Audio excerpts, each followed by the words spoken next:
यह बात हर कोई जानता है कि यदि हम अच्छी आदतों को अपनाएंगे तो हम सफलता की ऊंचाइयों को प्राप्त कर लेंगे।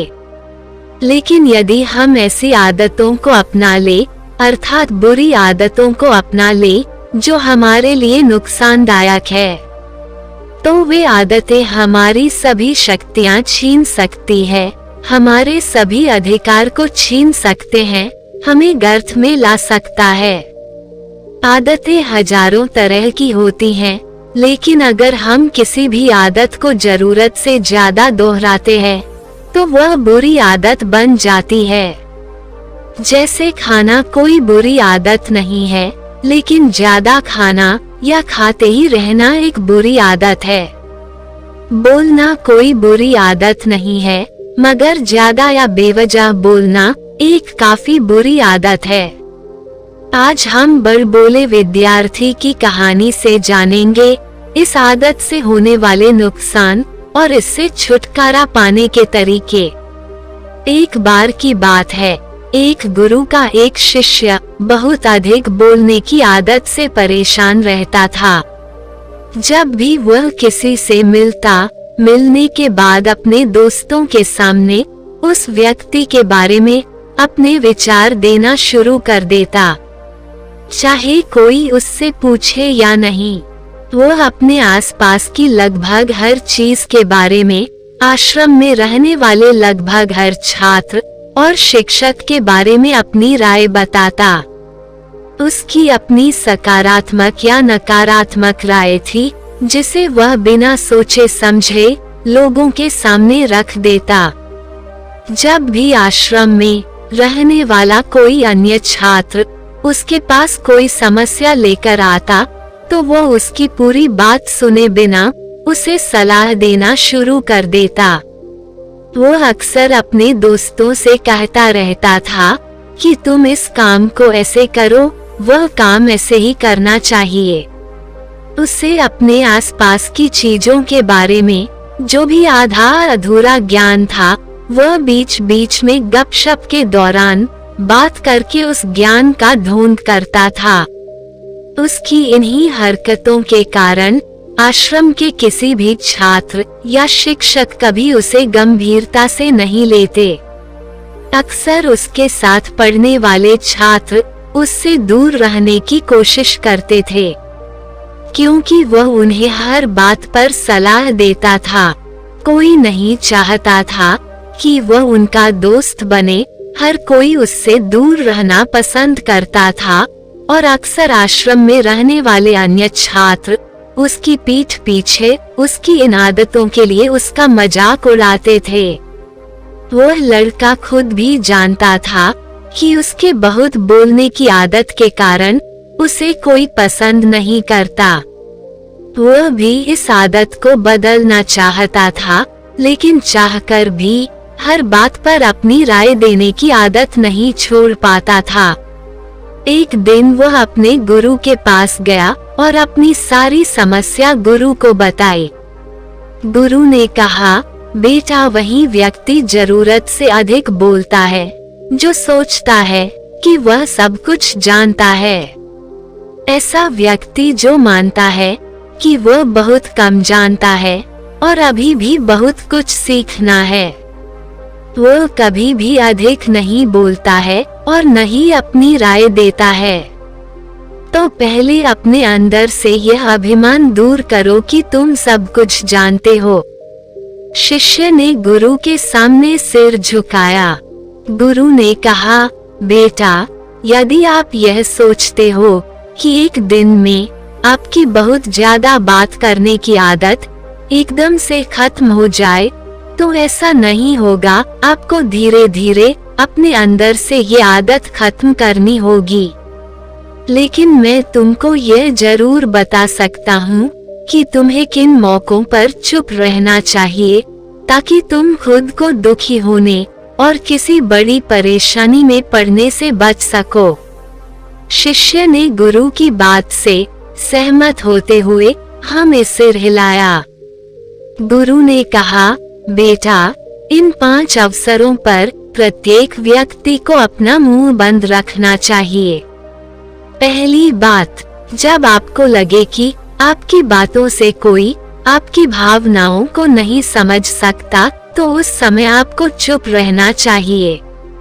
अक्सर हम अपने दुख दर्द लोगों को बताना शुरू कर देते हैं, जबकि हमारे आसपास रहने वाले ज्यादातर लोगों को इस बात से कोई फर्क नहीं पड़ता कि हमारे जीवन में क्या चल रहा है। हर व्यक्ति को केवल अपनी परवाह है, वह केवल अपने बारे में बात करना चाहता है, वह केवल अपने बारे में सुनना चाहता है। उसे हमारे जीवन की परेशानियों की परवाह नहीं होती और वह हमारे बारे में सुनना नहीं चाहता है। वह आपकी दुखद कहानी 1 या 2 बार सुन सकता है, लेकिन उसके बाद वह आपसे दूर भागना शुरू कर देगा, क्योंकि कोई भी दुखी होना पसंद नहीं करता है। किसी को भी एक उदास और असहाय व्यक्ति के साथ नहीं चाहिए होता है। इसलिए अपने कुछ करीबी दोस्तों और परिवार के अलावा किसी को भी अपनी परेशानी कभी न बताएं, क्योंकि अक्सर वे आपकी बातों को समझने के बजाय उनका मजाक उड़ाते हैं। दूसरी बात, जब आपको नहीं पता कि किसी विशेष अवसर पर क्या कहना है या आपको किसी विशेष घटना के बारे में केवल आधा अधूरा ज्ञान है, तो ऐसे अवसर पर भी आपको चुप रहना चाहिए। ऐसा व्यक्ति जो आधा अधूरा ज्ञान होने के बाद भी उस विषय पर बात करता है, वो अक्सर उपहास का पात्र बन जाता है। ऐसे व्यक्ति को कोई भी गंभीरता से नहीं लेता है। केवल वही व्यक्ति अपनी बात प्रभावी ढंग से रख सकता है जिसे उस विशेष घटना या विषय का गहरा ज्ञान हो। इसलिए यहाँ वहाँ से प्राप्त आधी अधूरी और अनपरखी जानकारी के आधार पर कभी भी लोगों को समझाने की कोशिश नहीं करनी चाहिए। तीसरी बात, गुरु ने कहा, जब कोई व्यक्ति आपके सामने किसी तीसरे व्यक्ति की बुराई कर रहा हो, तो ऐसी स्थिति में आपको चुप रहना चाहिए। आपको कभी भी ऐसी नकारात्मक बातचीत का हिस्सा नहीं बनना चाहिए, क्योंकि आज वह व्यक्ति जो कर रहा है आपके सामने किसी तीसरे व्यक्ति की बुराई, कल किसी और के सामने आपकी भी बुराई करेगा, और इस बात की अधिक संभावना है कि आज आपने जिस तीसरे व्यक्ति की बुराई की है उसे भी इस बात का पता चल जाता तो आप पर ही मुसीबत आ सकती है।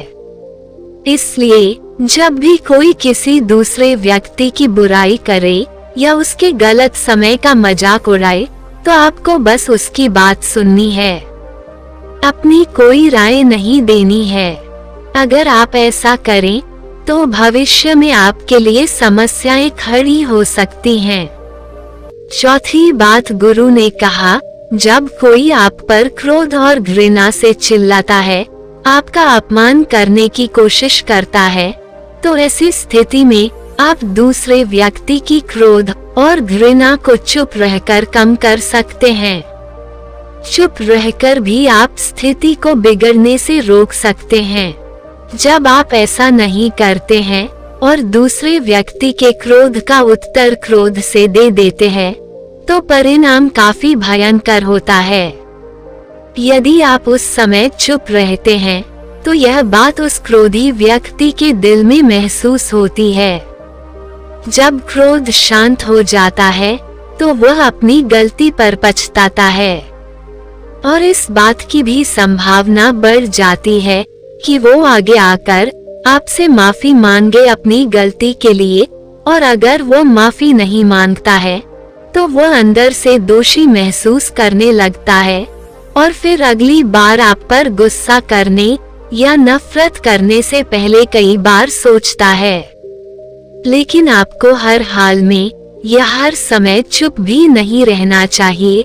अगर कोई गलत कर रहा है तो उसका जवाब आपको देना चाहिए, क्योंकि कुछ लोग ऐसे भी होते हैं जो हमारी खामोशी को हमारी कमजोरी समझते हैं। गुस्से में चुप रहने का यह तरीका केवल परिवार, करीबी रिश्तेदारों और कुछ करीबी दोस्तों के लिए ही सही है, हर इंसान के लिए नहीं।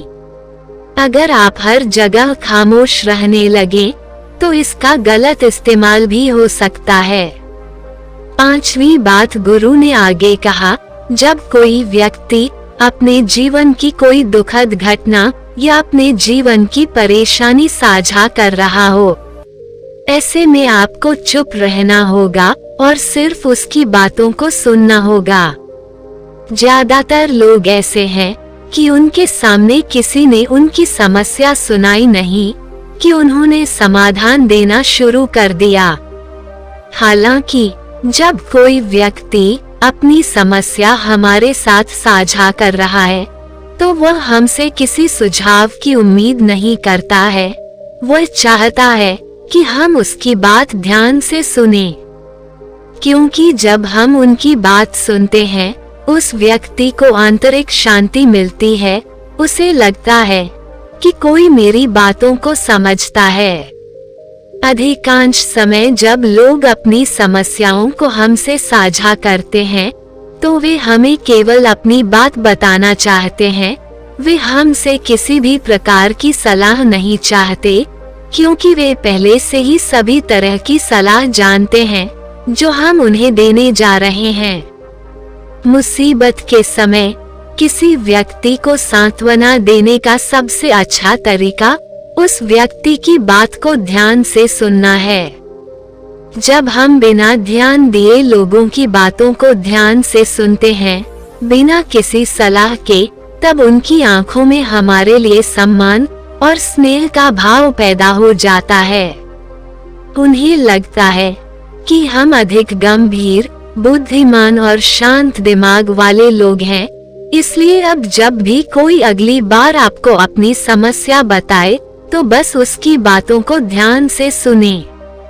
और जब तक वह आपसे सलाह न मांगे, उसे किसी प्रकार की सलाह न दें। गुरु ने कहा, मेरी एक बात हमेशा याद रखना, जब आप कम बोलते हैं तो लोग आपकी ओर अधिक आकर्षित होते हैं कि आप कौन हैं और आप क्या soचते हैं। शिष्य ने हाँ में सिर हिलाया।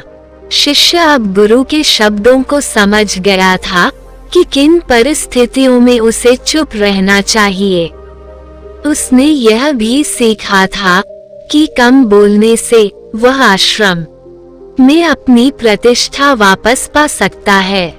उसने गुरु को धन्यवाद दिया और वहां से चला गया। आज के लिए इतना ही। अगर आपको यह कहानी अच्छी लगी हो तो मुझे कमेंट बॉक्स में जरूर बताना यह कहानी कैसी लगी और आपके जीवन में क्या परिवर्तन लेकर आई। आपके जो कमेंट बॉक्स में कमेंट आते हैं वही मुझे आगे बढ़ने में मोटिवेशन प्रदान करते हैं, इसलिए अपना प्यार हमेशा बनाए रखें। धन्यवाद।